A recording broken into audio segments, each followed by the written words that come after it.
সুপ্রিয় দর্শক আসসালামু আলাইকুম। দেশ ও প্রবাসে যে যেখানেই আছেন আপনাদের প্রত্যেককেই শুভেচ্ছা জানাচ্ছে। আজকে নতুন একটি প্রতিবেদন দেখতেই পাচ্ছেন আমার সামনে একটি আপু আসছে একদম পর্দা অবস্থায়, হিজাব পরিত অবস্থায়।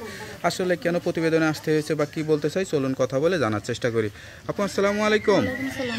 আপু আপনার নাম কি? মরিয়ম। মরিয়ম আপু, কেমন আছেন আপনি? আছে কোনো মতন ভাই। কোনো মতো আছেন? পুরোপুরি ভালো নাই? না, আপনার বাড়ি কোথায়? বাড়ি মিরপুর। পরিবারে কে কে আছে? পরিবারে খালার কাছে থাকি, কেউ নাই। এখন বাবা মা ছিল, ছোটবেলা রেখা চলে গেছে। মিরপুর মানে কি মিরপুরে আপনার জন্ম নাকি গ্রামের বাড়ি কোথায় তাহলে? গ্রামের বাড়ি নাটোর। মিরপুর ভাড়া থাকেন? মিরপুর ভাড়া থাকি। আচ্ছা, কি করেন কি আপনি? আমি টেইলার্সের কাজ পারি, কিন্তু টেইলার্সের কাজ করা হয় না, এমনি বাসা বাড়ি কাজ করি। বয়স কত এখন? বয়স আমার 18 চলতেছে। লেখাপড়া করেন নাই? লেখাপড়া 5 পর্যন্ত করছি, এমনি কোরআন পড়ি, নামাজ কালাম করি। যাক, তো প্রতিবেদনে আসছেন কি আশা বা কি চিন্তা করে আসছেন? প্রতিবেদন আসছে এটা মনের মতো মানুষকে দিয়ে শুধু বলবো, এর জন্য আসছে। খালা অনেক কষ্ট দেয় কাজ কাম করার। আচ্ছা আচ্ছা, তো বিয়ে শাদী করলে তো মানুষ একটু চেহারাটা দেখতে চায়, মুখটা দেখতে চায়। আপনি যে মুখটা ঢেকে আসছেন, চেহারাটা দেখাইলে সমস্যা কি? এখন আমি পর্দা করে বাসাতে নামাজ কালাম পড়ি, আমার মুখ আমি কাউকে দেখাই না। এখন যদি যে আমাকে বিয়ে করবে তাকে শুধু দেখাইবে। না কোনো বয়ফ্রেন্ড আছে তার জন্য মুখটুক ঢেকে আসছেন? না না, আমার কোনো বয়ফ্রেন্ড নেই। আচ্ছা আচ্ছা, নামাজ কালাম পড়েন, পর্দাশীল সবসময় থাকেন, তাই তো? হ্যাঁ, তা কেউ যদি বিয়ে করতে চাই সেই মানুষটাকে হুজুর হইতে হবে নাকি যে কোনো মানুষ হইলে হবে? যে কোনো মানুষ হইলে হবে, শুধু আমাকে ভালোবাসবে, কষ্ট দিবে না কখনো, পাশে থাকবে সারা জীবন। আপনি কাউকে ভালোবাসেন নাই? না, আমি কাউকে ভালোবাসি না। আপনাকে কেউ ভালোবাসতে চায়ও নাই? না, ভালোবাসি আমি তো কাউকে মনে করেন ফেস দেখাই নাই কাউকে। তো বিয়ের কথা নিয়ে আসছিল বাসায়, খালা বিয়ে দেয় নাই।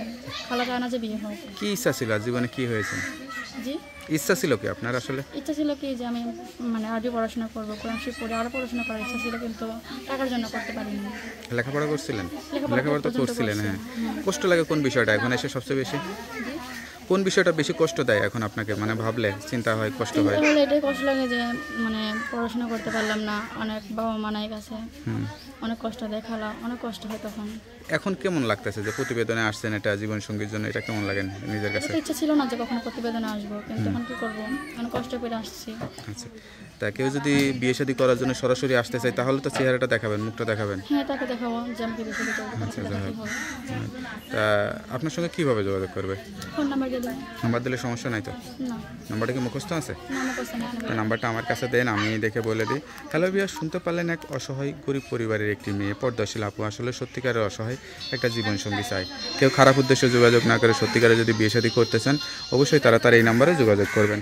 তার নাম্বারটি হচ্ছে 018405314। নাম্বারটা খোলা থাকে তো?